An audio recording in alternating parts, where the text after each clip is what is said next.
नमस्कार दोस्तों, आज हम आपको बताएंगे कि हमारे देश के गांव में रहने वाले लोग कितने अमीर हैं। एक बहुत ही अमीर आदमी अपने बेटे को बोलता है कि बेटा, हमारे कुछ रिश्तेदार हैं जो गरीब हैं, गांव में रहते हैं, हम उनके घर चलते हैं, कुछ दिन वहाँ रहेंगे ताकि आपको रियलाइज़ होए कि गरीब और अमीर के रहन सहन में क्या फ़र्क है। वो लोग कुछ दिन वहाँ पर रहे तो वो बच्चे ने पहले कभी गांव देखा नहीं था। वो वहाँ पर भागता फिरता और वहाँ पे मुर्गी ने कहीं पे अंडे दे दिए, उनको उठा के लाता था। उसने देखा कि कैसे गाय का दूध निकालते हैं और वो जैसे रसोई में बैठकर ज़मीन पे खाना खाते थे, चौकड़ी लगाकर, सिंपल दाल और रोटी और उसमें खूब सारा मक्खन ताज़ा बना हुआ। ये सिंपल सा खाना खाते थे, लेकिन उस खाने को खा के उसे बहुत स्वाद आता था। अब वो हफ्ता वहाँ पर लगा के जिस दिन वो गाड़ी में जो पापा के साथ वापस आ रहा था, तो रास्ते में गाड़ी चलाते हुए पापा ने कहा कि बेटा, तुमने देखा कि हमारे जो गरीब रिश्तेदार हैं वो किस तरीके से रहते हैं। तो उसने कहा कि पापा, मेरे को रियलाइज़ हुआ कि हम कितने गरीब हैं। उसकी बात सुन के उसके पापा का जो उसका फेस का उसका रंग ही बदल गया। तो उसने कहा कि मैंने देखा कि पापा, हमारे पास तो 2 कमरे हैं, एयर कंडीशन है, उनके पास तो पूरा खेत खलिहान, उनका पूरा फार्म ही एयर कंडीशन है, क्योंकि वहाँ पर भगवान का एसी चलता है।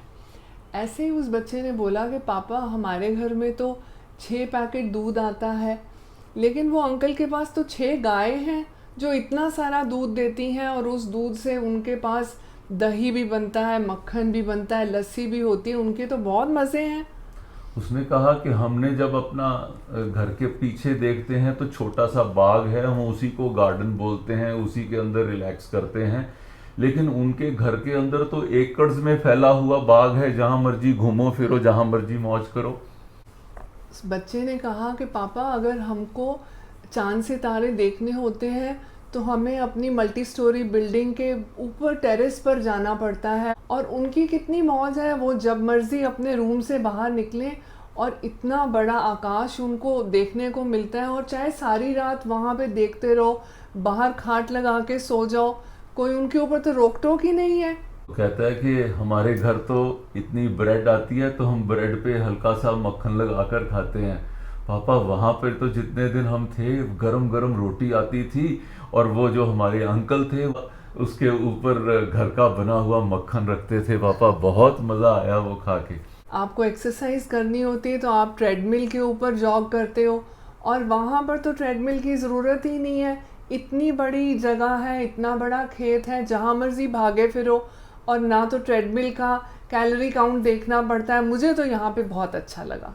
उसने साथ में ये भी कहा कि पापा, हम तो स्विमिंग करने के लिए क्लब में जाते हैं, लेकिन उन लोगों के पास तो घर के पास ही एक रिवर है, उसमें स्विमिंग करने का तो मजा ही और है, और उसके अंदर बैठकर जो आम खाए उसका तो आनंद और भी बहुत था।